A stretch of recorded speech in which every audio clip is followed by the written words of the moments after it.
You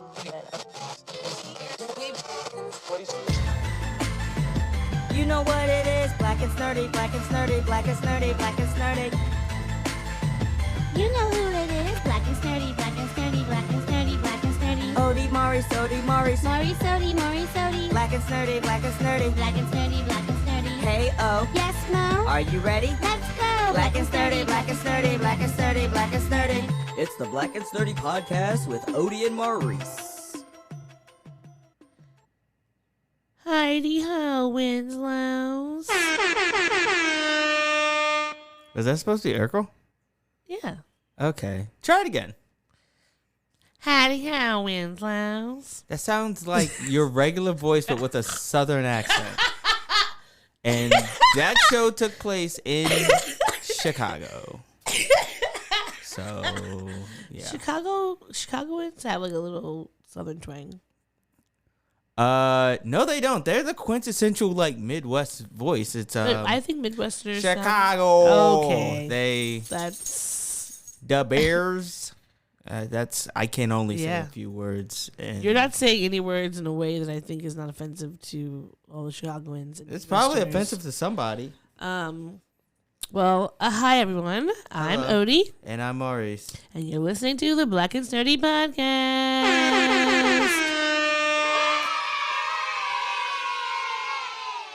Yeah, that's exactly what they're listening to. Are you excited? I am excited. Well, I'm excited and also tired. Can you be both at the same time? Yes, because I am currently excited and tired. Yeah. So. Yeah. This has been a long week, and I think my body is recovering. Happy birthday! Okay. In lieu of the questions, I want us to talk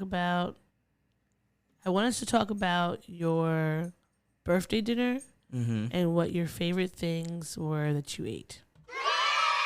It doesn't even have to be just the birthday dinner. Well, you already talked about the burger, so I guess just the birthday dinner. Okay. Well, first and foremost, I was treated to a nice evening out at a small little restaurant in a hole in the bit of a wall in Manhattan called Nobu. Nobu. And that's in a future song. Yeah. Is it? I think it might. Oh. It's definitely Usher definitely talks about it. Interesting. Anyhow, I have to actually pull up a note that I wrote myself because I don't remember the exact names of everything that I ordered. Oh, by the way, instead of playing coy, you were there because I have a really good best friend named Odie who took me out to dinner by taking me to Nobu, and just treating me like the Jesus yeared man that I am. So thank you very much for that. For anybody who is friends with Odie, she is a good friend. Or if you don't know Odie, she is a really good friend. And yeah, I'm grateful to have her in my life. But as far as the food that we ate, well, we had oysters. Yes. We had rock shrimp. We did. We had two lobster tacos. We did. And we also had yellowtail jalapeno. Maki rolls, yes. We had a crab roll? Yeah, it was the baked crab. Oh, yeah, the baked crab. I now regret getting the baked crab. I kind of wanted to see the soft shell? Yeah, see the soft shell because it came as just the crab, right? Yeah. Yeah, that would have been cool just to eat it all in one setting. And then we had beef kushiage. Kushiage. Is that what it was? I wrote yes. I wrote guchaka. Uchaki. Wow, that's not what it was at all. Anyhow, sashimi. Okay. Oh my God. Okay. So in addition to my birthday being this week, there's also I'm house sitting for a very needy dog who wants all the attention in the world. She's a good girl. She is a very good girl. Her name is Cookie. Hey, Cookie. She is the dog of a friend of Odie's. That's fair to say, right? Yeah. I'm not speaking out of turn or anything like that. And I'm watching this dog while she is on vacation. So shout out to them. Shout out to Cookie. Cookie loves him. Cookie has formed a parasitic bond with me. Like, I have to hug her and like give her all this love and affection. If she doesn't, she'll jump up on me and then like use one of her paws to like scratch at me to like get me to do stuff. And I'm just like, come on, Cookie. Like, give me 5 whole minutes by myself. That's what it's like having a child. Yeah, it is. By the way, speaking of children, I was also gifted a very nice plush Rottweiler because I want a dog. I notoriously love Rottweilers. And yet another amazing gift from my dear friend Ode. Thank you. You do not have to run down the list. You have spoiled me, quite frankly. And I have no problem with admitting that this is a two-way street, but you will be let down to your birthday. I'm giving you a quick heads up. I mean, just the work that you did for this birthday, and I like you really got to know me. To which, like, what could I possibly do to like get to like show that I know you? Just like pay for your therapy sessions? Like, I don't know. Like, give you an intense, deep hug. I like those. I mean, therapy's expensive. I have 2 of them, so Jesus Christ. Oh boy. But no, thanks again. Nobu was amazing. Smash Room was a smashing success. It was. Pig Beach was I was living like a hog. A hog like in the mud in summer. Yeah, exactly. Halyards and the Sackett and Uncle Barry's, those were my watering holes. They were fine. They were, you know. There was a lot going on during that time period, so like it kind of took away from what was supposed to be my day, but it's okay. It's okay. What a weird way to bring my Jesus year in. What a interesting dynamic weekend that you had. Yeah, I will say this. This weekend has made me realize that I could be a better person and a better friend to people. So that's going to be, because like every year I start marking off like what my new endeavors is. I'm going to try to be a better friend this year. Well, I think that you've been being a great friend. So if you get any more better than you are, awesome. All right. Fair enough. Yeah. Okay, back to the food. Tell what. Oh my God! You didn't say what. I didn't tell you. I didn't ask you what you ate. I said what your favorite thing was that you ate. Okay, it was the I think it was the beef bulgogi and the wagyu nigiri. That is the beef and the beef that was on the stick. The beef skewer. The beef skewers and the. Well, I also like the Japanese sea urchin. That was pretty. Yeah, that was cool. Yeah, that was cool. But yeah, if I had to go with top 3, it would be the Japanese sea urchin, the wagyu nigiri, and the beef bulgogi. It's not Google. There was no G-O anything, and this is also Japanese and not Korean, so it's definitely cannot be a gogi. But well, I'm just telling you what I wrote delicious. down in my notes. Okay. Oh gosh. It's not like you pointed to the list like and said, "Oh, this is what it is." Oh my goodness. I'm getting it from all sides now. I'm getting it from you. I'm getting it from Cookie. Jesus.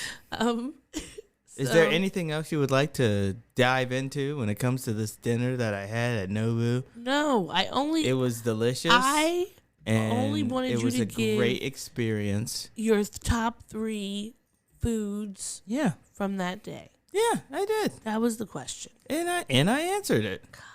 Yeah.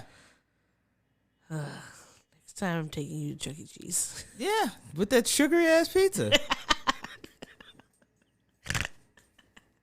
What was your favorites? My favorites were the beef skewer, Mm-hmm. the beef kushiage, I believe is how you pronounce it, and I want to say the rock shrimp, Yeah. but then it might be a Thai. Oh my! So you can't even stick to your own rules. You asked me to answer a simple question. What are the top 3? Well, because you went and listed all of them, which I didn't ask you to do. You decided to do that, and then you didn't answer the question. I listed all of them, and then from there, I went chose to my 3. After I asked you. Yeah. Yeah. Anyway. Thank you for chronicling what happened. That is... Now, I'm telling you what's happening now. Okay, so... Turnabout is fair play. I really liked that oyster. But I also really liked... Did I say the wagyu slider? What? We didn't have a slider. I mean, sashimi. The wagyu sashimi? Man, yes. It was the wagyu steak that was on top of the rice. Yeah. That one was really good. Maybe that's the third one. But I really liked that oyster. But You were getting down on that sashimi. it was delicious. I think that for Nobu, even though I'm glad that it lived up to the hype. And we saw a Howardite there.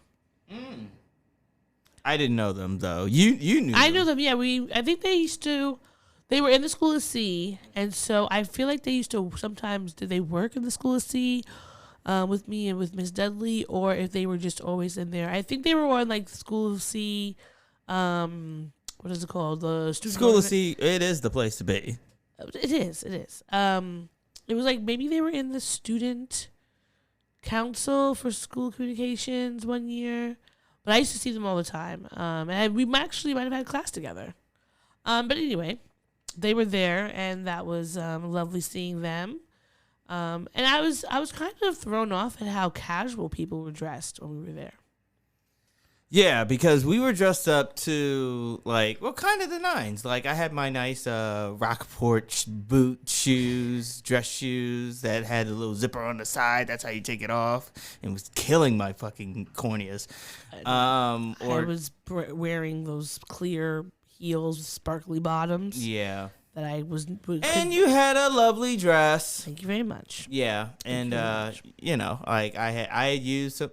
Damn, you gave me too many gifts. Like between the soap and all these shot glasses, and is that my language? It's just a bunch of gifts. I think that might be my language. It's just getting gifts. Just getting a bunch of fucking gifts. Meanwhile, the language that I give is just spending time. I think that's okay. Time spent. Like, hey, I'm here. Like, look at me. Like, giving a fuck. You also order a lot of Uber Eats. Yeah, that's not a gift. That's like satiation. Because otherwise, if I don't order food, you will die. Like, you won't.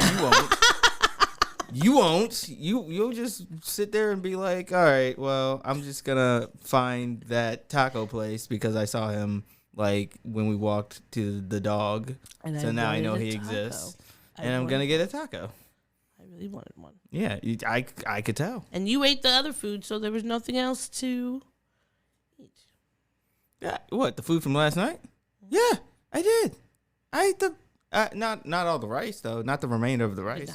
There's still rice in there. That's weird and mushy. All right, does any listener give a fuck about this?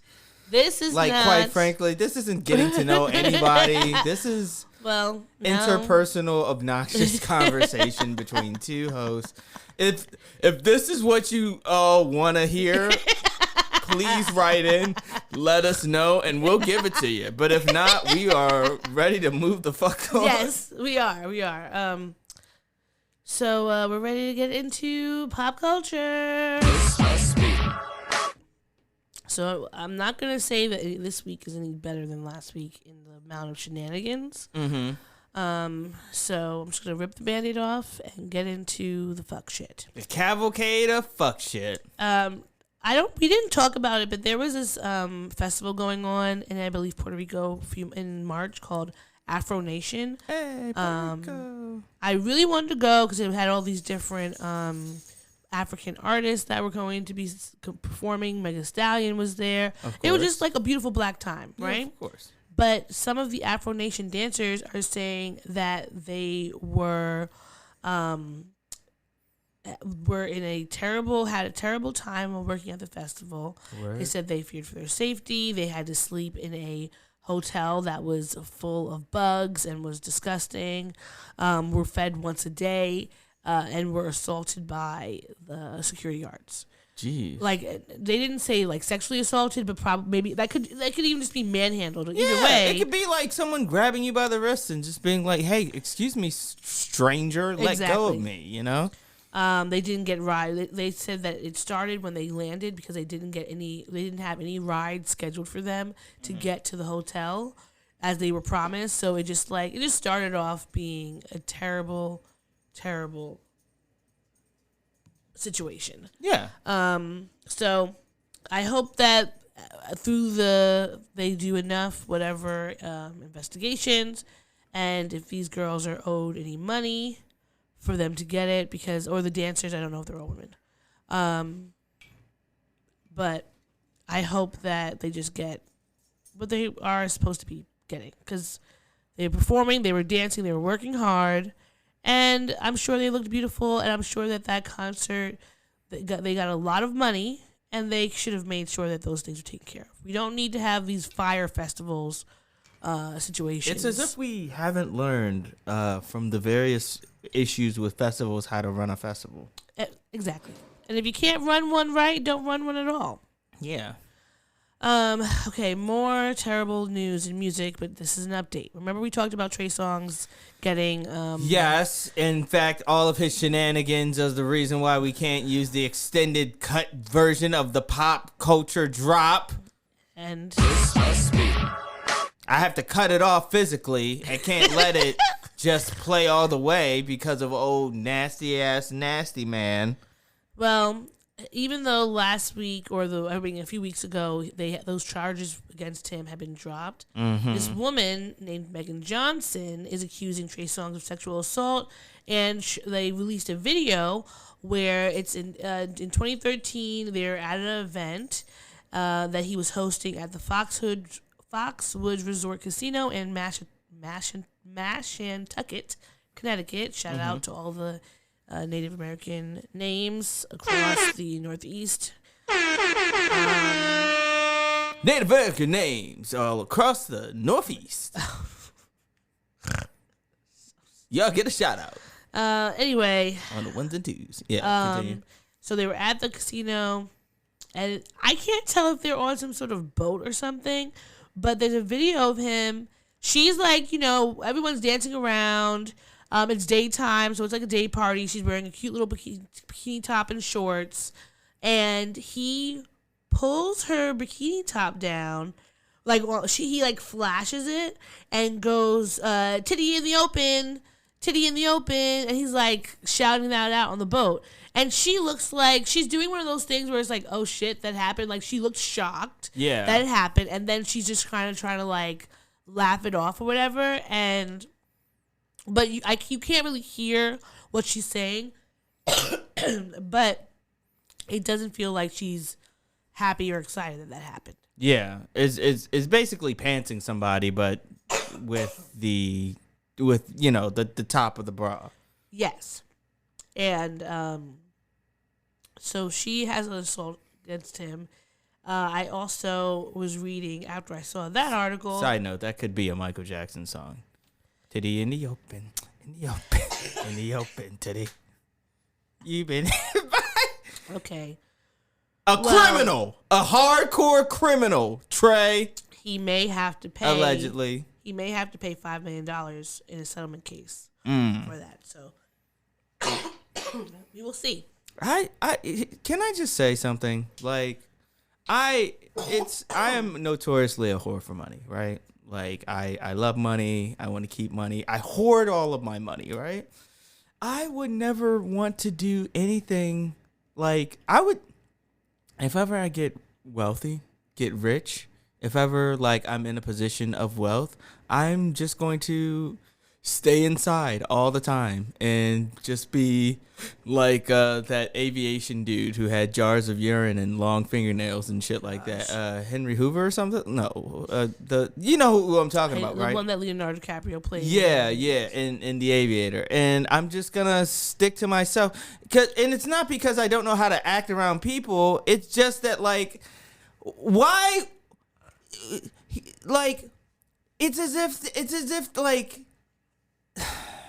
I don't think that this really that it doesn't solve anything to just throw money at a problem for it to go the fuck away. You know, I feel like you would don't never do the fucking thing. Be in a situation. Only time you would have a situation where you would have to pay somebody out is if like in your massive home where you have some sort of like, I don't know, anime themed guest room where you can like play with different weapons and the person accidentally slits their finger and then they're going to sue you.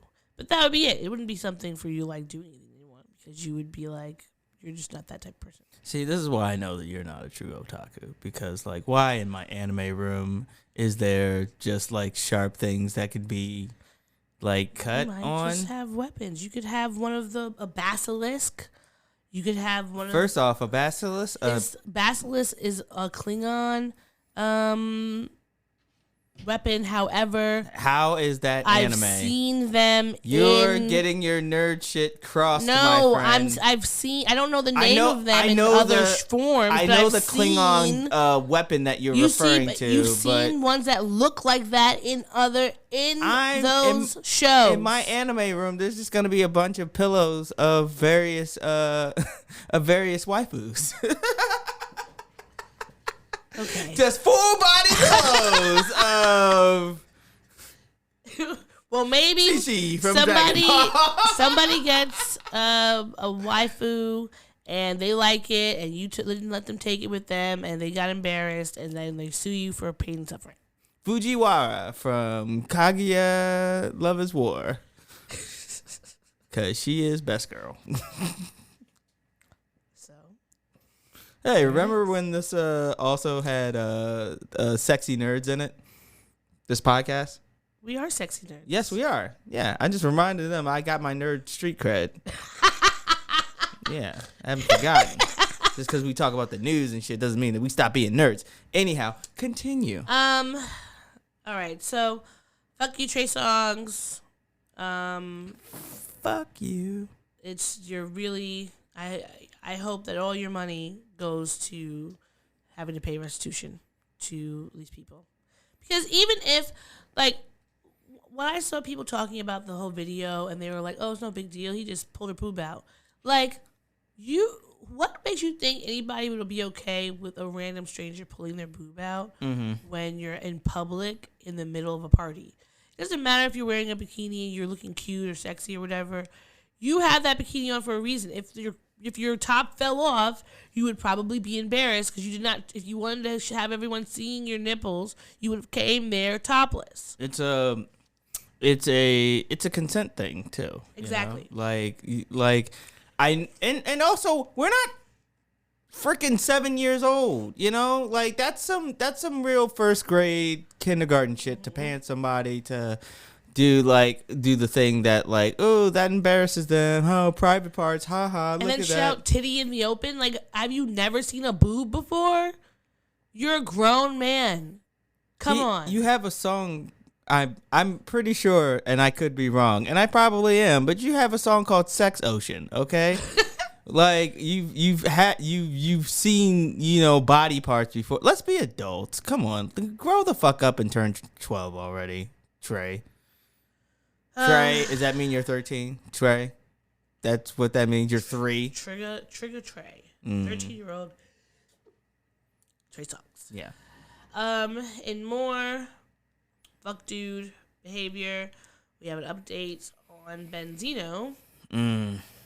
So we talked about, I think that was last week, that Benzino and model Shauna Brooks had been rumors they were been dating.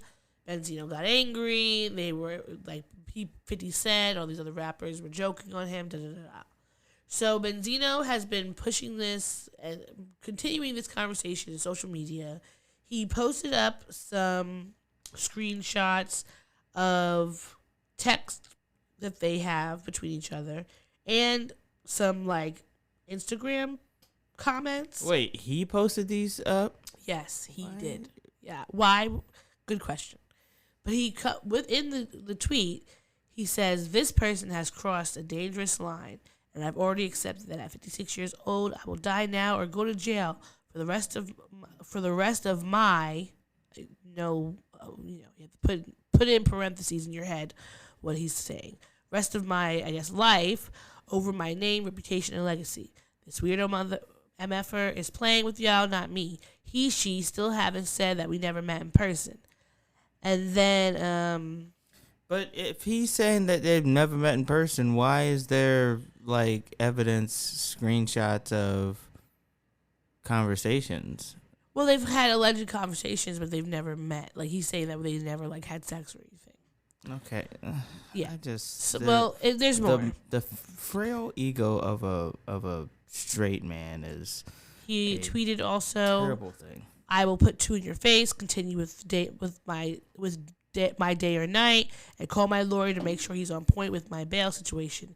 Get bailed, go to trial, and what happens, happens. I will go to jail for the rest of my life over this. I've lived a great life and will sleep good. See, that's not smart. One, because obviously it's not smart because it's a threat that could be brought into like a legal situation. But also, two, like what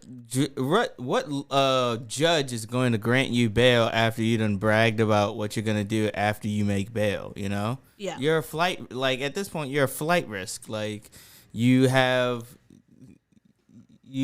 kind of incriminated, not kind of, you have incriminated yourself. He's 100% in the tweet, in the text messages. He was a Source magazine founder. I think we talked about that. Yeah, we talked about that last. In the messages, he said, I'm threatening you and everything else. You keep lying on me. I'm going to hunt you down, and I'm going to jail. No more texting. No more nothing. This internet is going to make you use your, I guess it should say, make you lose your fucking life. And then in other tweets, he was saying that people in the LGBTQ community are transformers and that they're trying to lie and trick straight men. I really wish that we could take cis straight men, put them in a private island, and have them test off the island to be able to interact with the rest of us, because they are not okay. Like, Shauna posted a video of the two of them, I guess. I don't know if it was them hanging out or talking or whatever. And you want to take that and turn it into now she needs to lose her life. And I can understand, we have our societal issues with transphobia and toxic masculinity and all these things. But, like,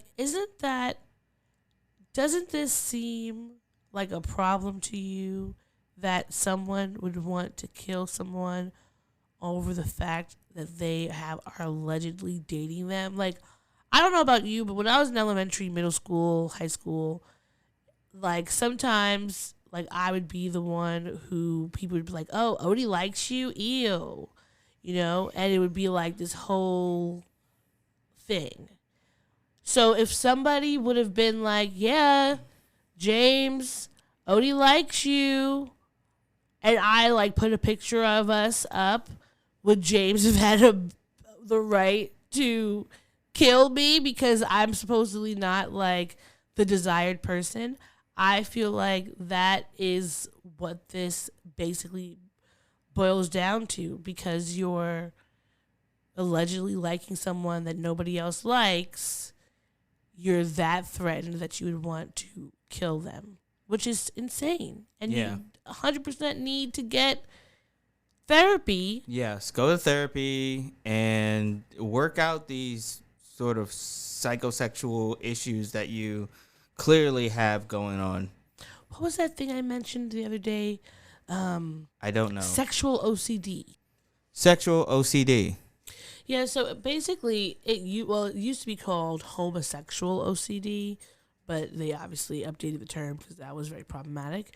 And basically, it was like people's fixation on their sexuality and thinking that they might be lying about not like say someone is like straight, but they're worried that they're secretly gay, or someone who's bi but worried they're secretly straight, something like that. And I wonder how much of that is like a fear that straight men have, that they allow any idea that they might be less than super hetero cause them to become maniacs. It just doesn't make any sense. And Or like it's like a weird pendulum, you know? It's like on the one hand, we as a society are made to have to like not be in touch with our emotions and have to put on this hard external shell because the world, you know, in society dictates so. At the same time, though, we should be able to explore whatever our sexuality or our kinks or what have you are in a safe and healthy way, without then having to like be a pendulum and swing the other way, go the other extreme, and like live in some sort of denial. Yeah, you know, or denial state. I mean, I think that he's probably has his feathers so ruffled because he had been on video saying to her, like him saying to her, you know, like I don't like men, but you're beautiful or whatever, like this, like, and admitting that he's attracted to her. And it's like, that's nothing wrong. She's a beautiful woman. Like, it's not weird that you'd be attracted to her, and she's not tricking you into attraction. You're just attracted to a person. That's it, and that's all. Like, regardless of anything, it's okay to be attracted to someone. That doesn't make you a bad person, and it shouldn't make you a violent person either. But this is the world we're living in, and I just need men. I need straight, cis men to do better.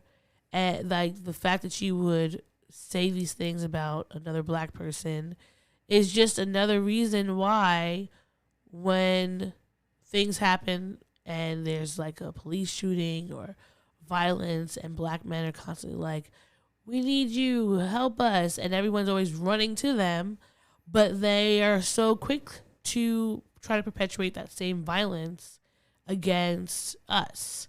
And us in the broader, any non-male in the community, non-black male in the community or non-straight black male in the community is facing so much abuse and oppression. And when we say that black men are the white people of our community, like, they don't ever want to hear it, but this is the things that make it true. Okay. Do you want to hear about A$AP Rocky first or Bill Murray first? Oh boy, these fucking options. Jesus, let's hear about Bill Murray first. All right, so a comedian that we know and love, has been in so many movies and TV shows and random Central Park plays. Yeah, he randomly roams about. Like, apparently he was tending bar in Williamsburg at one point. He's just always there. He's just always around. And you feel like it would be a really fun time if you get to hang out with him, because he would just be like old and telling you funny stories about friggin' SNL and other crazy things. He's white, out of shape Idris Elba. In that, because like, remember there was a time period where Idris Elba was just showing up and DJing in Harlem, and just like, I think that might be Idris Elba. Like, I think that might be Bill Murray. Well, Bill Murray he was cast in Aziz Ansari's directorial, or is it directing? Is he directing or producing it? No, directing.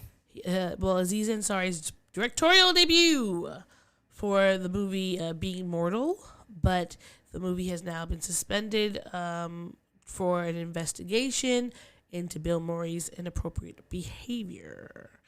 It didn't say if it was sexual in nature or just angry, but They're looking into it. The complaint was filed last week. Production was halted on Monday, and they are going to see what's going to happen next.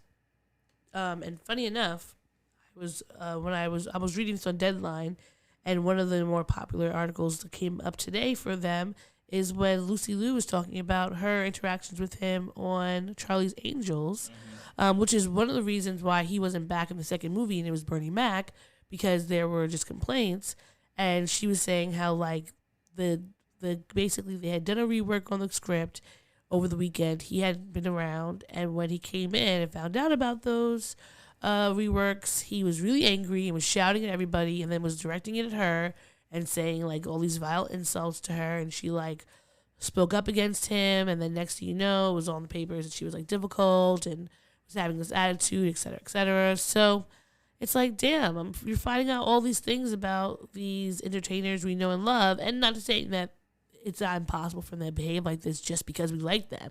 It was just that it's the hopefulness that like these people who have been around in Hollywood for how long, 40 plus years, if not longer, and have such a special place in our hearts wouldn't be also just assholes. But it's like, I guess I can't say that someone being an asshole is not bad, but I would rather you be an asshole than be a sexual abuser.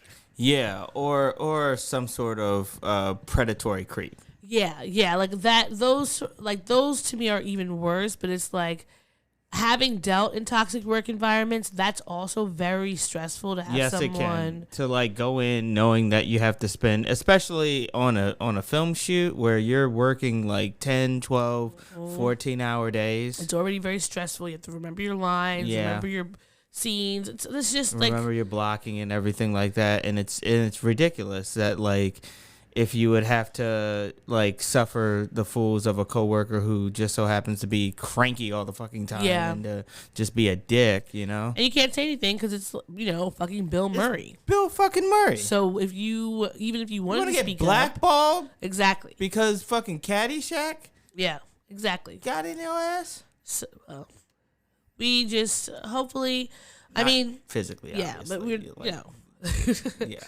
yeah. Hopefully that investigation is finished soon.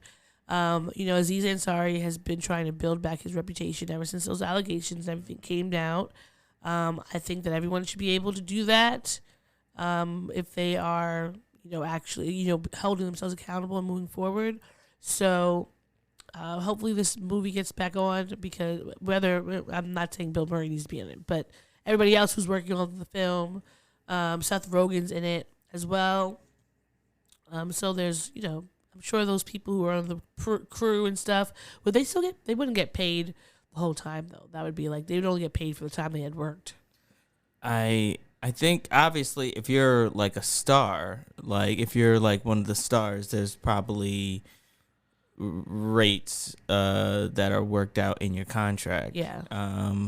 So I'm not sure how that works. I honestly don't know. Yeah, I just mostly feel for like, I hate how, like, remember how when Bill Cosby, everything went down with him, then like they stopped playing the Cosby Show all over the place. Yeah, and that then, means everybody else is everybody who got residual checks from it being everywhere. Just that whole segment. Ironically enough, the minute that thing dried up was when we started seeing Felicia Rashad and This Is Us. Isn't that funny? I mean, that's true. Isn't that interesting? Yeah, it's true. Some special guest casting. Oh, looks like some people are getting back into the workforce. But Bill Murray, I've learned some very sad and terrible things about you this weekend this week, reading these alleged tweets about what you may have been doing as far as possible abuse against your ex-wife and other people who have complained about you on sets previously. It really breaks my heart. Please go to therapy and figure out your anger issues, because no one needs to be getting your frustrations being taken out on them. I agree. I wholeheartedly wholeheartedly agree. Well, A$AP Rocky was arrested. I was about to. I'm sorry. The hater in me that champions my Barbados queen. I was about to play the air horns when I heard that A$AP Rocky was arrested, but I steeled myself and said, "No, Maurice, you're better than that. That is your queen's king." Well, thank you, because that would have been very loud. Also, that is a movie that I'm gonna be writing soon. My Queen's King. Yeah. It's about a chess player whose girlfriend is in a polyamorous relationship with them, and he's not the primary. Oh God! All right. Okay. My King's Queen. So, he's out on bail for $550,000 for the alleged shooting that happened in November. But one thing that I found was really kind of scary is that the police used a battering ram to get into his home to give him his warrant or whatever. Or I guess to give us his warrant. Yeah, they had a search warrant for the property. They had so they had a search warrant for the property, but also to arrest him, right? They didn't just no. break He was down arrested the coming off the plane he was arrested coming off of the plane. So was there anybody in the property? Well, I think Rihanna was there at the property. Oh no, that's stressful. It's very stressful. Extremely pregnant. To have a battering ram come into the fucking home and cops swarming the fucking place That's very scary. So I'm just fuck the police for doing that. Fuck the police. Ooh, and also, man. Why do you need to have a battering ram to come into his apartment if this was for an alleged shooting? It wasn't for a mass shooting. It was for an alleged shooting. It's not even for distribution of drugs or anything. Why do you need to search somebody's house? What are you looking for? The weapon? Fentanyl? What are you searching for? They could have knocked. So this was a no knock. It was he has the warrant, and then they went. Oh, no knock warrant. I don't know if he would call it no knock because it's an LAP. It's an LAPD, so I don't know if they have no knock warrants. But they had a search warrant, and they just pushed in. I mean, if I don't know why you have to do that first. He's not a drug kingpin. What would he be hiding from you? His weed? Did they find anything? I don't think they found anything. Hold on, let me go back and. No worries. Over, but I don't think they found anything. It just they said they had a search warrant. This is on uprocks.com. They had a search warrant for the property in connection with the case. TMZ secured some crude video of the incident as well as photos of boxes filled with papers being carried out of A$AP Rocky's home.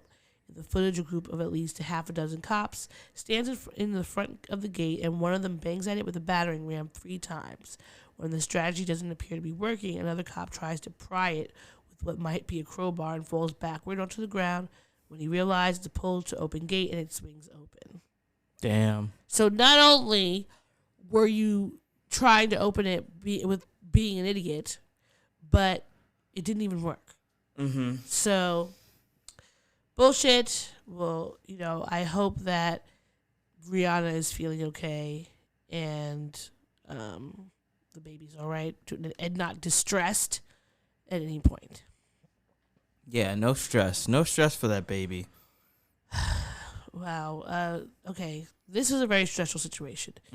Imagine you're in the air and you see the mighty Mike Tyson flying, and you're like, wow, the people's champ. And then you see... I don't know if that's my first go-to. I don't know what people say to them. The people's champ? I don't know. Didn't they used to call him that? I'd be like, Iron Mike? Oh, okay. Well, that's what it's called. All right, Iron Mike. Iron Mike Tyson.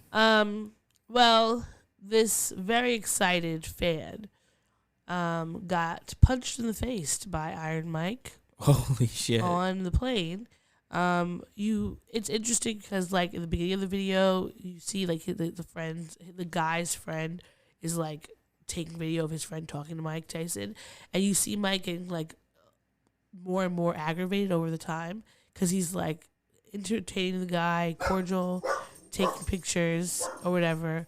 But allegedly the guy threw a water bottle at him, and that's what caused him to strike him. So we don't know. There's not enough video evidence to say what happened, but the guy was left with a bloody head. Well, yeah, like if you're getting beat down by Mike Tyson, then you're coming out of this with like a swollen face, crooked jaw. Maybe he actually wasn't that bad. Owen Wilson nose. It wasn't that bad compared to what it could have been. It was mostly just like a little blood droplet above his eyebrow. He didn't even like break his eyebrow open, which could have been happened because he's very strong. Mm-hmm. But the guy, when I watched the video, it was like he was being drunk and obnoxious. And I wouldn't be surprised if he was trying to see how much he could egg him on to see if he was going to try to fight him.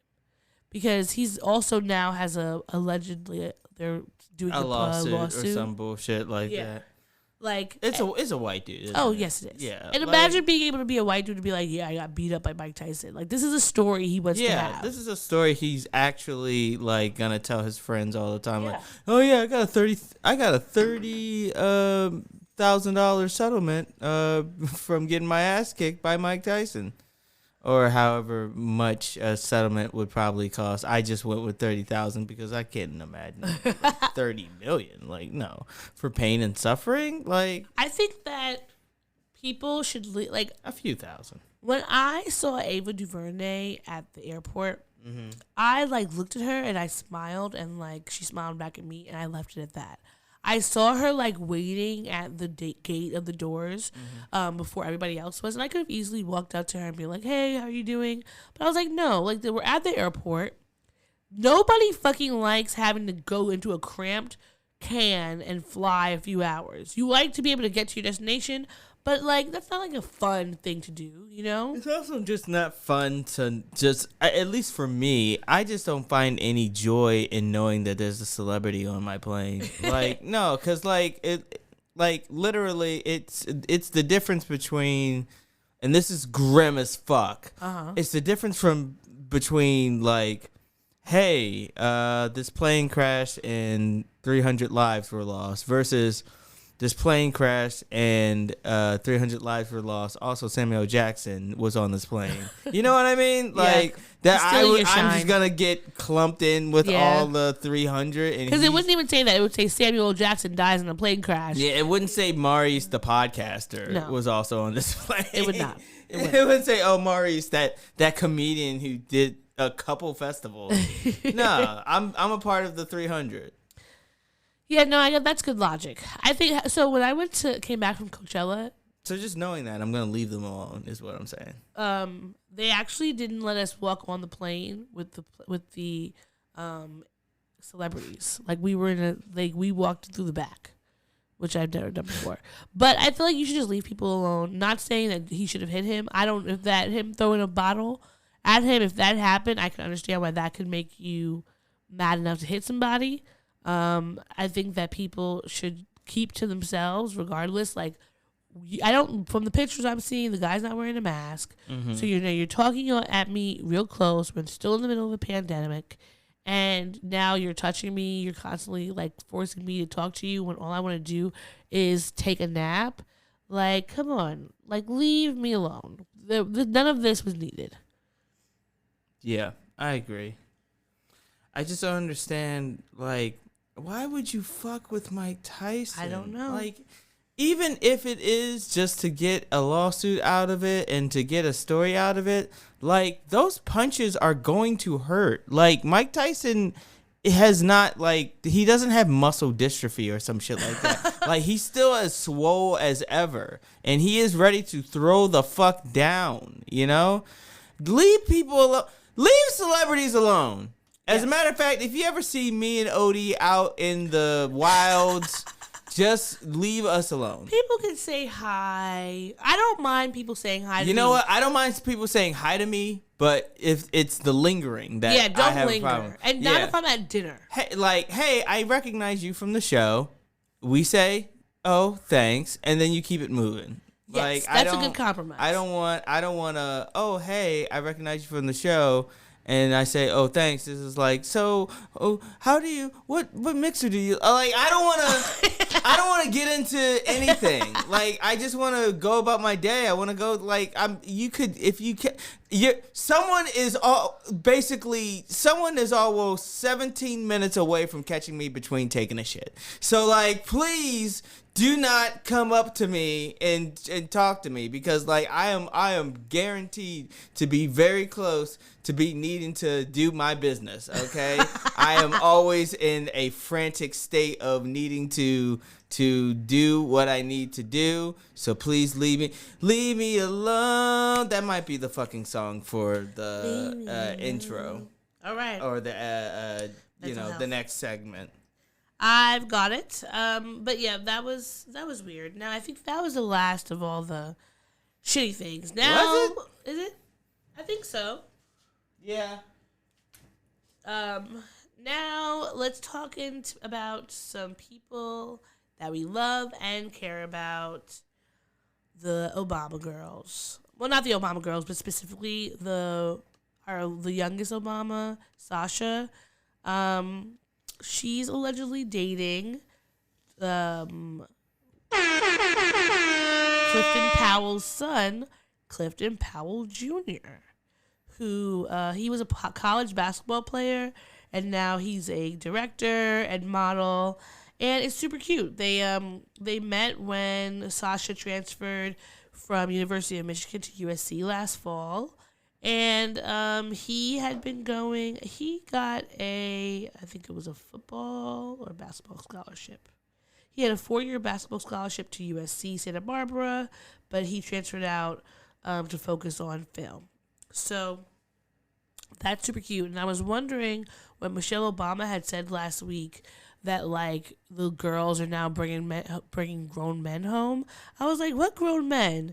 But guess this, what's her name?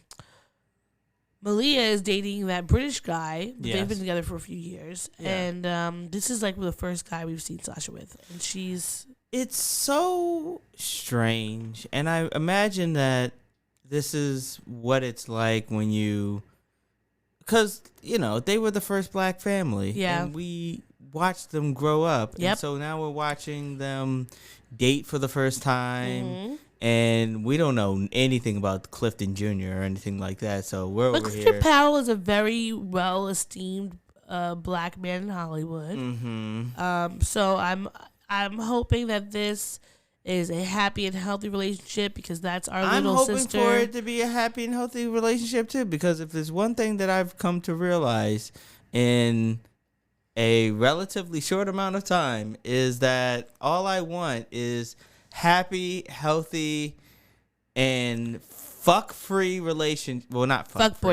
fuck-boy-free relationships for all the black women out there. Yes, I believe it, and that's. You believe it? I believe it.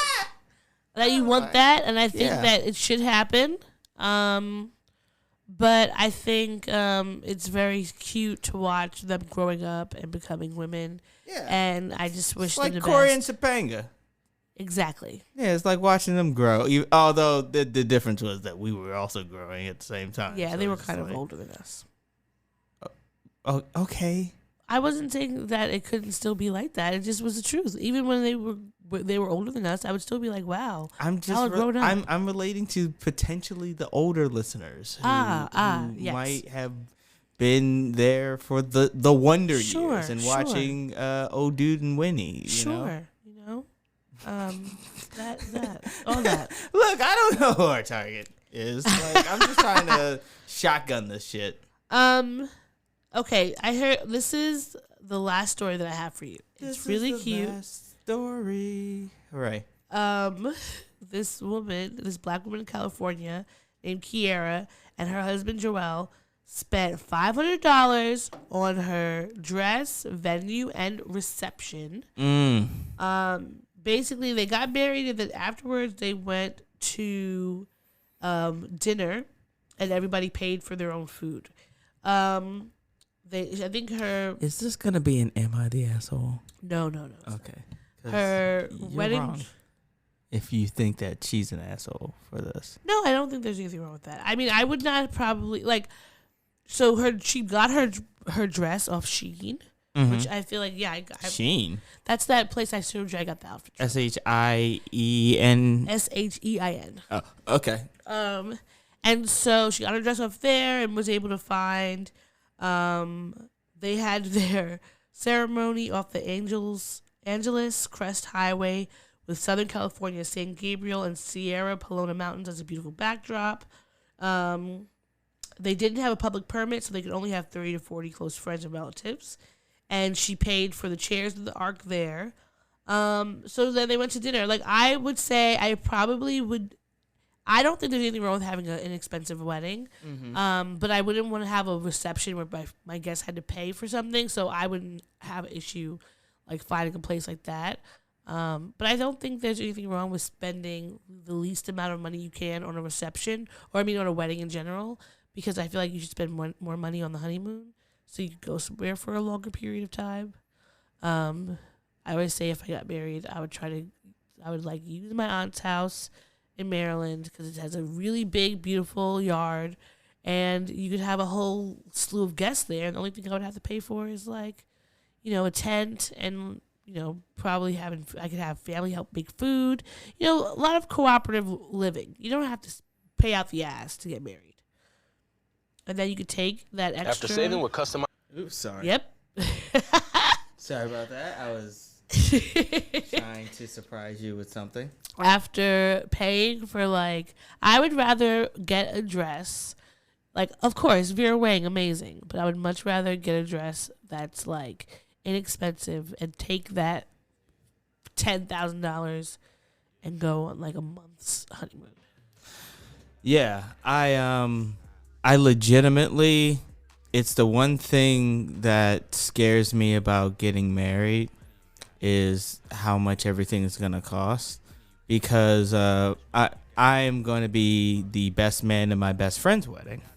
Yay. Coming up soon, and just how much he has been stressing over little things like flowers and the meals and the venues and the flooring on the menus and the chairs because they didn't want those fucking Love is Blind chairs where it looked like they're just wood, you know, they wanted cushions on the actual chairs or something. That costs. Everything costs. Everything costs, and I'm just I just want to, I want this to be a special day, but I also want this to be within the realm of I don't want to go into a relationship in debt. Yeah.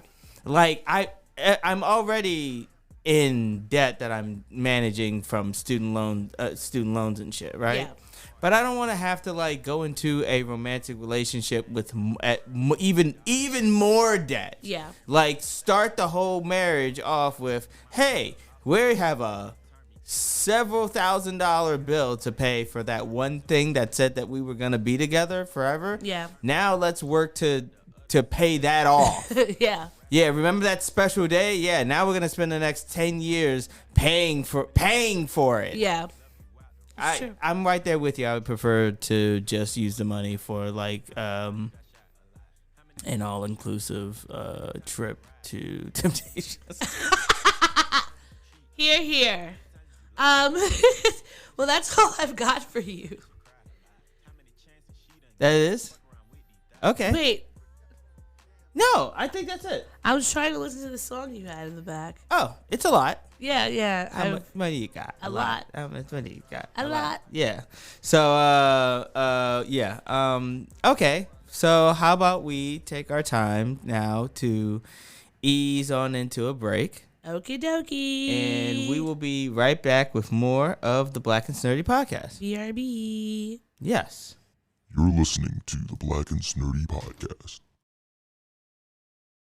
We now return to the Black and Snerdy podcast.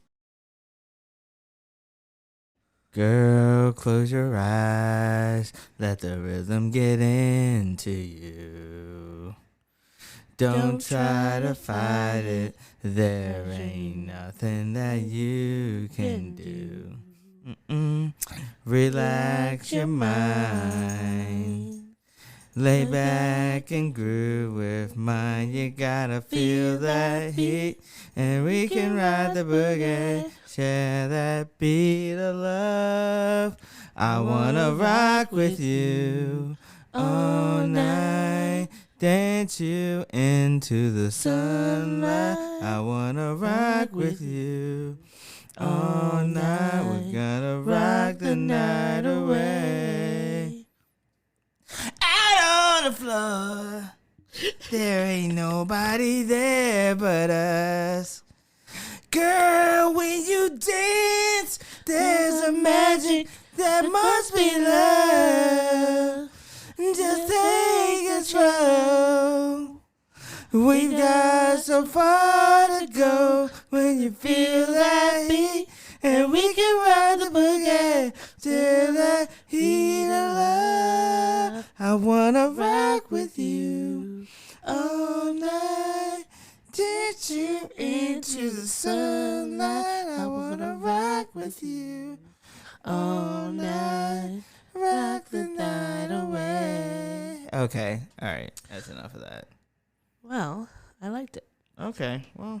That was my least favorite Michael Jackson video. Really? When I was younger. Really? Yeah. And what? How old were you, and why were you such a dummy when you were a child? This was at a time where I remember being 5 and 6, and it would come up on MTV a lot. Mm-hmm. And the other videos that I preferred were Bad, Thriller, the other legacy songs.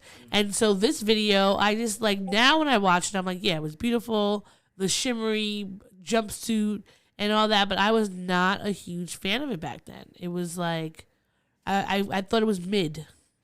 Okay, I mean, it was one of his first songs as a solo artist, and it had all of that 70s flair, the camera flare. Yeah, it did. When, I love the camera gold flare though. Jewelry just makes that retro video cascade and shit. It's ridiculous.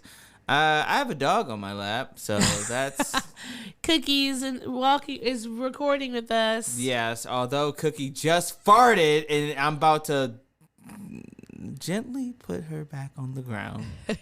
Bye, Cookie. Yeah, that's what. But you guys are so cute. Yeah, come on, get a picture. I got it. Oh, you guys are adorable. Okay, and send it to the right person this time. Don't send it to the wrong person. Don't shame me. I just how many of the same name do you have in your phone is the question. Well, that was one. There's one from Howard and one from. She's not that. She is not. She's not. And now Cookie's coming over here to me because I'm her de facto toucher because she knows I love her because she's so cute. But yeah. I'm not putting you on my legs. She is cute. If only I could get her not to lay on my blanket. If only. If only. You would never. I cannot get Brooklyn to not lay on my bed, so you're never going to get her to do that. Yeah. Well, one day I'll have my own dog. And you will not get them to not lay on your blanket either. I don't know. Maybe. You don't know my life. Anyhow, so let's just... Oh, Cookie. Do what? You can smell it? Yeah. Yeah, that's all she does! Is it Cookie. as if you're working up a storm. But look at the way she hits you to be touch me. Yeah, she is abusive. She is an abusive dog. Cute. She's yo, I want love, give it to me immediately, and then I'm gonna fart in your face, and then I'm gonna lay down on the most comfortable blanket that you possibly could own. Oh yeah, now you're gonna jump up on my lap, right? And do the same thing. Just hit me with that. All right. Cookie. Okay. All right. I'm pretty sure the listeners are done with the dog adventures now. The adventures of Cookie and Ode and Maurice. Okay. Ode, Mo, and Ode, and Cookie. Now it's time for us to just ease our way down to our mental health section where we check in with each other to see how we're doing mental health wise. Boy, oh boy, if I can go first, this has been a hell of a week for me. I am just without going into details, this has been a stressful time period for me. It has. I haven't been dealing well. It's not like I've been like going off the rails and abusing my body or anything like that, but I think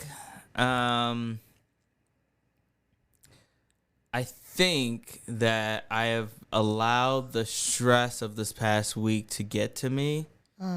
And it has turned into like some internalized poison where I feel like regretful and ashamed and like I am some sort of monster, even though it doesn't matter. The point is that I've internalized a lot of the behaviors, and what I can do at the very least on the other side of this, once I get to the other side of this, is use this as a benchmark to be a better friend to the people in my life that I care about, you know? Can I say something? Sure. I think that the people in your life need to be a better friend to you and not necessarily the other way around. Not saying that we can't always be better friends, because we can.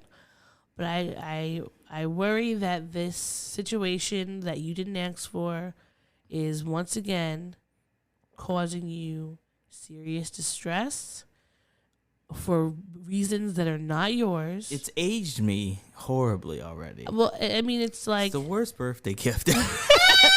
I just feel like, I mean, I know that I can't say that I feel like this didn't have to happen. This whole situation, saga, could have been avoided if you hadn't been, again, asked to be a part of it or put into the middle of it. You didn't need to be.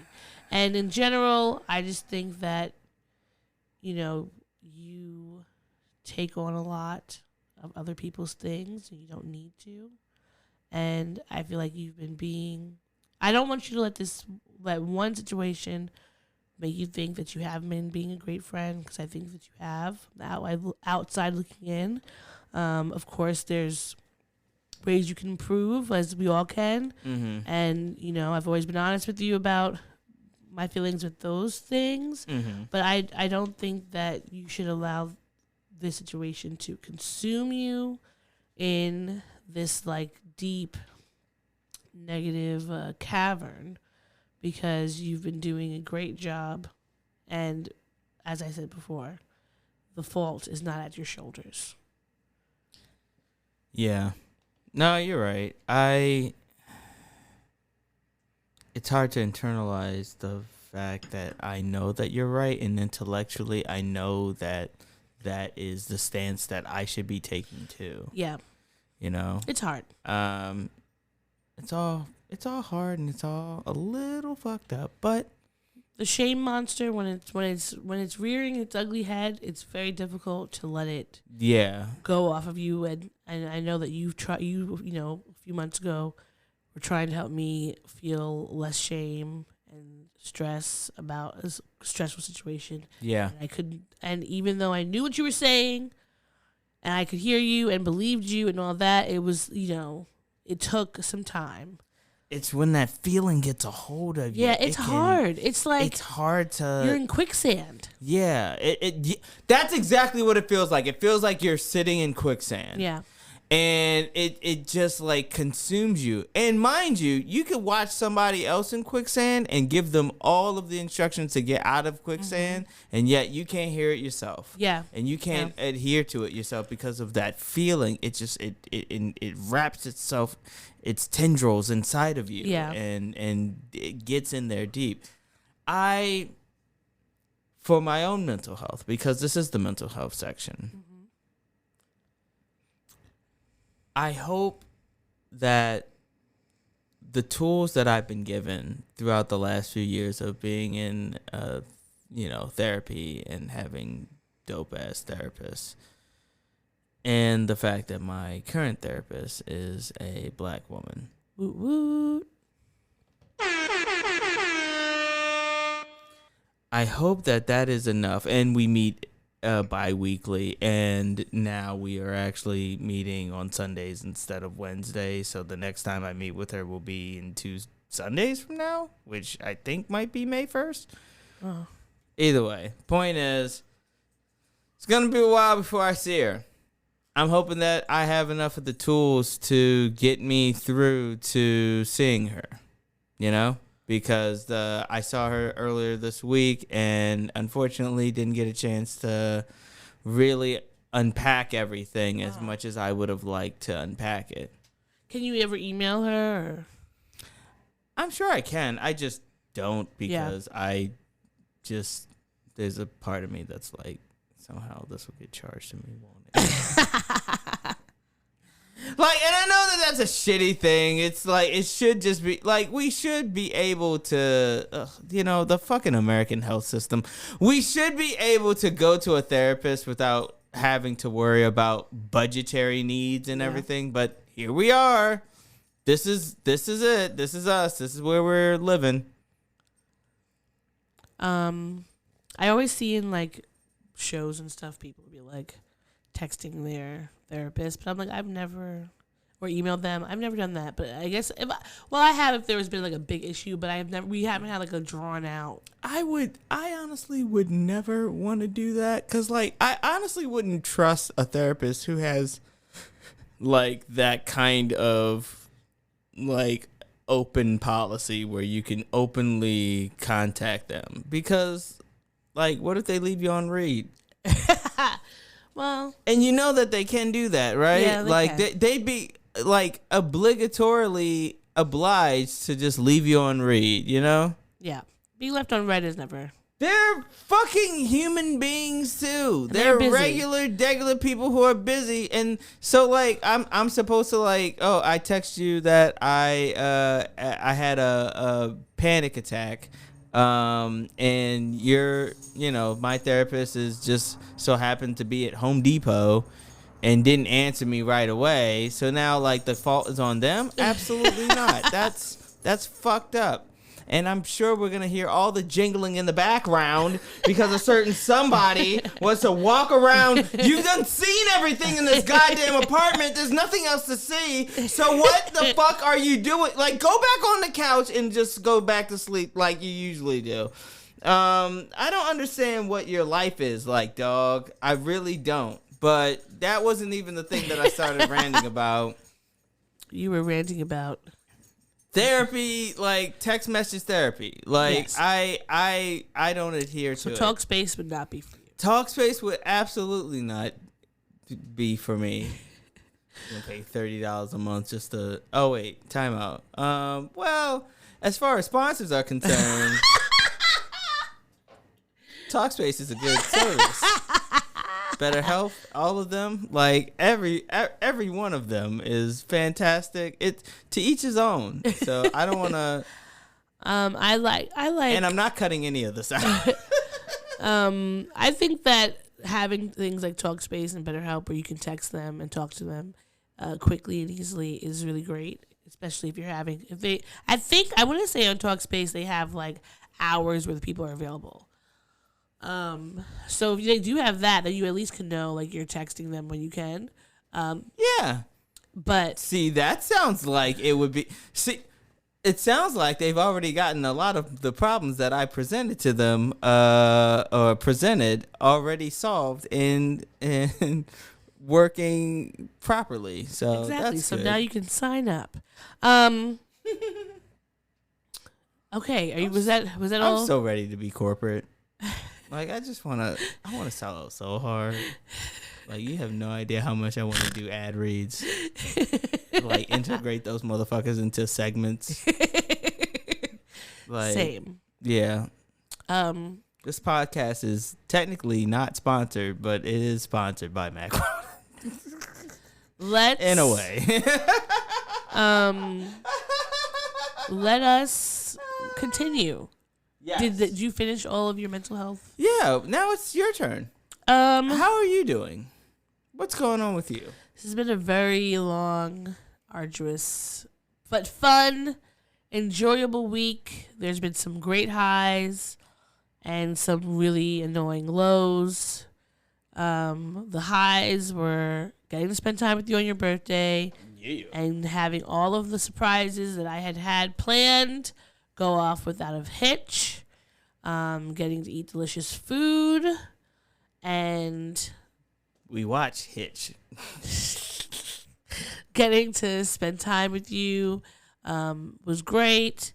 And, dress up, leave the house, leave our pods, and do all those things were awesome. But you only put extra emphasis on that because I'm a like curmudgeon stay at home man.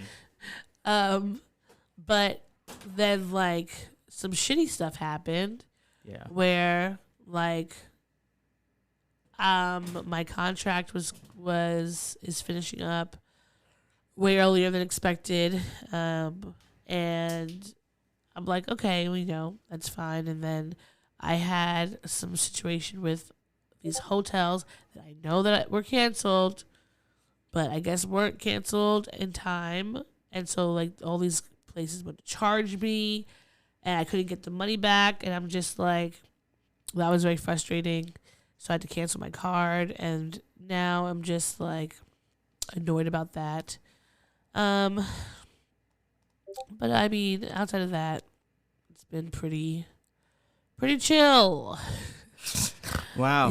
Okay. Pretty chill. Just. Did you talk about any of these things with your therapist?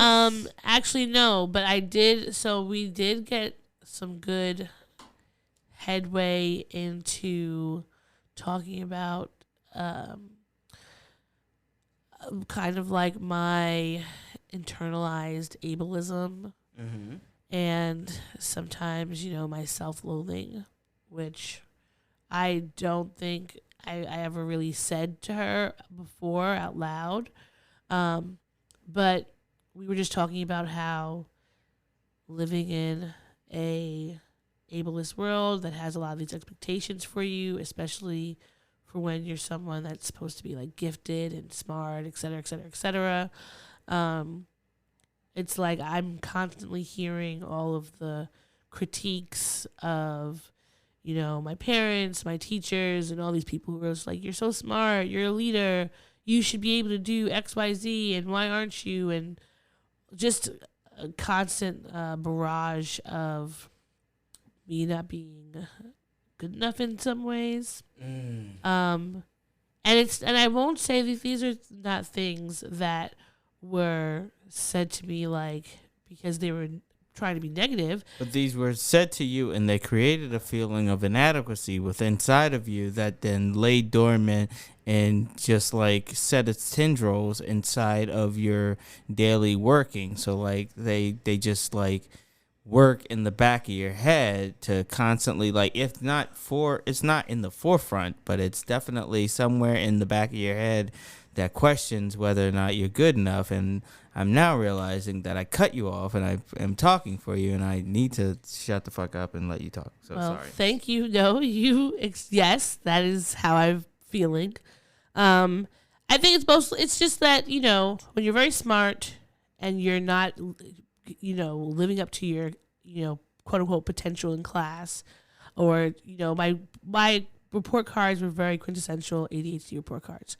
She's so smart, but she's talking too much. If she would only put more focus on her work, if she would, like, all these, if she should, she could, she would. And so those things are definitely internalized. And even, like, right now, if I don't do something that I know I can do, those things just rear up in the back of my head again, which causes me even more anxiety and stress while I'm trying to do a thing. But we were talking about that, and we're going to be digging more into that moving forward. So is that like the sort of larger project that you find yourself working on? Like it's going to take a few sessions to deal with that and like really unbox that whole cacophony, not cacophony, sorry. That Well, Sorry. I feel like a coffee I'm using big is- words because sounds I've been okay. drinking, quite frankly. I think that's a good word. I feel like that. Well, our big projects right now are that, and my confrontation avoidance, conflict avoidance, and what else? I find that I also do not like confrontation. Well, I'm not a big fan of it. For me, it's any kind of conflict. It doesn't even have something that could actually be an argument, but in my head, it's always going to turn into one. I just have very bad social anxiety in any, especially like the closer the people are to me, the worse it is. About me bringing things up and making something. If I don't care about someone, I can tell them all the things that I don't like that they're doing. But if I actually care about you, oh God, it's like I would rather just stop talking to you than say anything that I don't like. Because I'm just always so worried about me saying something that's going to like impact the relationship negatively. But through therapy, I've realized that it ends up impacting the relationship negatively anyway. Because if you distance yourself from someone because you just don't feel like saying things, that's negative. If you are only one suffering in the relationship because you don't want to say anything, that's suffering. But those are things that I'm just trying to get through and that I've struggled with, my whole life. And, just have to use this time, and I'm privileged enough to have a therapist. I mean, not saying that I wish I had these conversations earlier, like, so I could have learned from them already, but. Do you actually wish? Yeah, I do. But would you have been susceptible to them earlier? Because you can have all the conversations all you want. You could look back, but like, was you back then in a position to hear them, or is it a matter of you hearing them exactly when you needed to hear them? I mean, I heard them when I needed to hear them, but just think if I'm thinking about of all the things that I've done or not done, then yeah, I wish I had these conversations earlier. Yeah. So even if I may not have been able to necessarily act on them or do what I'm doing with them now, but at least I wouldn't have regret. Okay. That's fair. Or the hope would be that like I heard it and was able to do something with it. But I feel like my mental health has just been up and down this week. I've been trying to be positive while also feeling my feelings, but I guess I haven't really felt my feelings exactly in the situation, mostly because I don't feel like I have many just yet, except for being annoyed and stressed. And rage. There was rage. Some rage. If we did the rage room today, that'd be great. Mm-hmm. But, sorry. Damn, that was poorly timed rage room. Like, if only. If only we do. I'm not gonna say the thing that I want to say. But It could be a fun thing for a different weekend. yes, Yeah. we can go again. But yeah,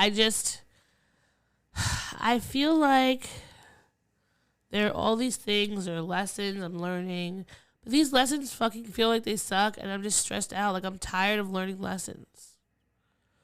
And I just want to be able to live life, like live, laugh, love. That's what I want to do. I'm tired of learning lessons. I feel like I've been learning lessons. Well, I mean, I have been learning lessons all my life. And sometimes I feel like I get the shorter end of the stick. And I know that is comparing. We shouldn't compare. But that's just how I'm feeling right now. Can I say something? Yes. Learning lessons even now at your age still means that you're growing. And that's not a bad thing. Well, it means that you're not sedentary. It means that like you're open to change, you're open to growth, you're open to constantly. I know that it's annoying. It's annoying that you're still growing, and that it's still happening, and that waft of a fucking dog fart somehow got over here. I don't know how, but that's neither here nor there. But there's nothing wrong with growth. You're right, and I would say that you could take those same words and apply them to your own situation. Yes. But will I? That's the big question. Will I, folks? And the answer is stay tuned till next week. And we'll find out if Maurice is a lot better or if he's somehow worse. But no, that's been it. I think I'm trying to take it one day at a time. One day at a time. Is that actually a song? I feel like that's the intro to that daytime soap opera. It sounds like it. No, it sounded like you were like, "Once is never enough," like that song. Who knows? Probably Yeah. could be. Tell us if that's a real song or not. Listeners, reach out to us and let us know if what we're doing is an actual song or if we're making it up. And if we're making it up, is it working? All right, enough of this. Enough. It's about that time for the part of the podcast where we talk about what's annoying us, what's pissing us off, what's getting under our skin. It's gripes right here. Bringing it. What? We gripe it. We're not griping anywhere else. We gripe it. This safe space for us to share. We gripe it. We ain't griping anywhere else. We gripe it. Your turn. You go first. Well, I don't really my gripes this week. My main one is, okay, you know I love Grey's Anatomy. Yes, of course. I'm a Grey's stan. Yes, you are. You've watched all 25 seasons of this primetime drama. And I will continue until they finish, until they say no more. Now, you know my boyfriend Jesse Williams was on the show. Yes, he had those eyes that you could just swim in. Yes, he's gorgeous. We love him. Swim in a lake of semen. Okay. So he on the show was dating or married to the woman named on the show. Her name was April Kepner. Real life, her name is Sarah Drew, and it's that now both of them have left this show. I think they left last season. Jesse left after 12 seasons, and April had left a few seasons prior, but she had like some random spots. Now it's alleged they're gonna bring back both of them for the season 18 finale, and I'm pissed because I want Jesse to come back. I don't want April to come back because I fucking hate April. She was my least favorite person on that show. I don't feel like she ever treated Avery the way he should have been treated. When they lost their child, she was so horrible and mean to him, never taking his feelings into consideration, and she just has been terrible since the beginning. So I've hated her for a while. She's annoying. She sounds like she's actually like a Karen, in my opinion. Mm-hmm. And I just don't want to see her face again. I thought I was done with her, and here she is again. So I guess maybe I know Jesse's been having some issues with his divorce, and so maybe he's coming back so he can get some episodes in, get some money, and go. Oh, why does she have to come back? Just annoyed. Mm-hmm. But that's like my main gripe. Also, these hotels trying to charge you money for not visiting, staying there. Like, fuck you. Honestly. Fuck you. I'm not paying you a dime. They really did They- say, hey, you aren't staying here? Guess what? We're still going to charge you. We're still going to run this card. That's fucked up. I'm like, get the fuck out of here. No, thank you. And, I really want people to have more professional decorum. That's all I'm going to say in general. But outside of that, I think that's it for me. What about you? Guys, for those of you who want to be dog owners, I think that you should try housing a dog for a little bit, because it will prepare you and your space to be comfortable with all manner of farts that come out of these dogs at any given moment in time while you're sleeping in your dreams and REM sleep.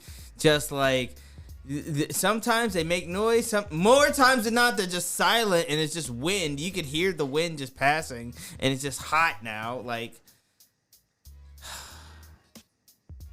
Sorry that you're these dog farts. only recently realized. And only because like I go outside as much as it takes to walk this dog, that I come back in and it hits me right in the face that like this is an apartment where a dog has farted. Yes. Which then makes me feel bad for those who have cats, because not only are cats farting in that space, but they are also leaving their poop in that space. But Aria does not. I don't think I can remember a time she's farted. She put poop. Now that will be. Her shit is. It's so much, but so awful. I don't think I've ever snoring. Yes, but I've never gotten a fart from her. All right. Well, either way, just all of this makes me realize that like if you're going to have a pet, like make sure their diet is You can't. They're gonna fart. I know they're gonna fart. I know they don't have the decorum of waiting till going outside to fart or going into a different room to fart. I'm just saying that like prepare your home to smell like dog farts. Just prepare. And it turned out I was prepared, which is why I'm still looking for Rottweilers. I can't wait till you get a Rottweiler puppy. Oh my! Oh! Sorry, I just Yeah, you did. got really excited at the prospect of having a Rottweiler puppy. Well, you have now your little mini one for time. She's being. not a Rottweiler. Not that one. She's something. The one I got you. Oh yeah. Yes, you're absolutely right. That one doesn't fart. No, it doesn't. Okay. I believe that's everything for me. Me too. Yeah. So we could slide on over to Baby Merchant. I'm the baby merchant. Tots are us. I give you all the service and no damn fuss. Give the baby merchant just a week or two. I'll have your baby for you. We can't both just be on our laptops. Some of us have to actually speak into a microphone. I was waiting for you, and I was dancing, and I got distracted. How are you doing? I'm doing well. I'm tired, but that's only because I've spent the last week going super hard for my birthday, for my Jesus year. Yeah, and I brought in my Jesus year in the funnest, activist, weirdest fucking way possible. And you know what? I wouldn't change any bit of it. You shouldn't. It all happened the way it was supposed to. Yes, everything happened the way that it was going to happen. That's good. And okay, so what made you happy this week? Yeah, that's a good question. What did make me happy this week? Just going to the Smash Room, going to Pig Beach, going to drinks with the friends, going to Nobu. Oh, and getting that nice surprise about Hamilton tickets. Let's have another round tonight. And no, it was just a very, like, I owe Odie a lot because she put so much energy into organizing everything and making sure that everything was fucking top notch and dope. And also all of the surprises that Odie came up with. So that was fantastic. What made me happy was you, Odie. What made me happy was you. You made me happy this week. So thank you. Cheers to you. Let's have a fucking round to Odochi. Thank you very much. Oh, is the champion, my friend. And oh, keeps on fighting to the end. Okay, we're not doing the whole thing. But you understand the sentiment of what made me happy this week. Thank you. Thanks for making me happy. Thanks for making me happy, oh. You're welcome. What made me happy this week was, number one, seeing you happy. Mm-hmm. I'd been planning for quite some time, and I was glad that everything went off without a hitch, and that you got to enjoy yourself because you pour out so much love and joy into the world, and I wanted to show you how much it is appreciated, and I'm glad that you enjoyed everything. So that was the number one thing that made me happy. The number two thing that made me happy were those beef skewers at Nobu. I wish I could eat. Not the wagyu?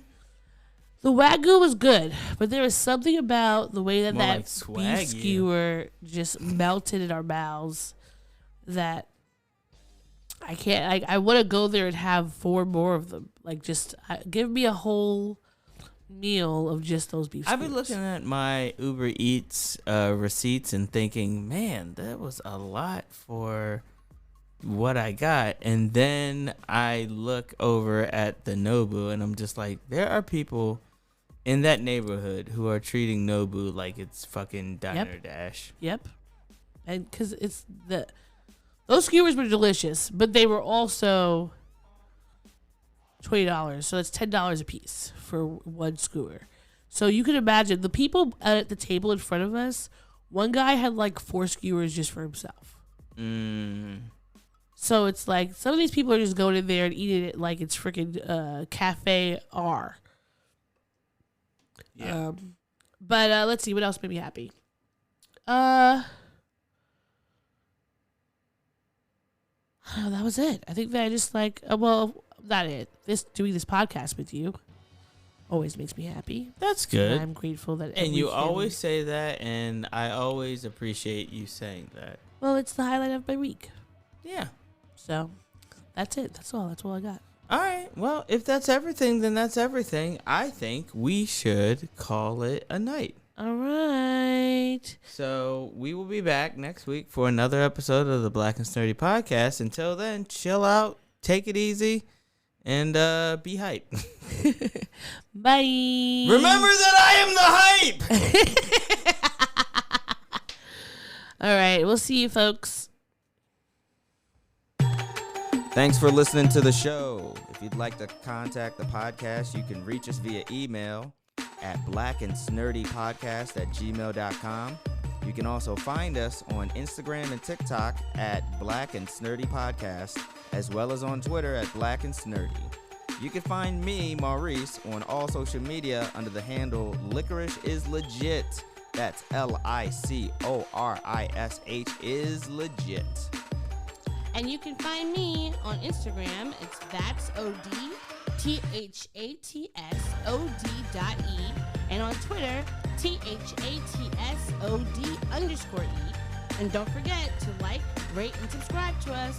Tune in next time to the Black and Snerdy podcast, where nerds of a feather flock together.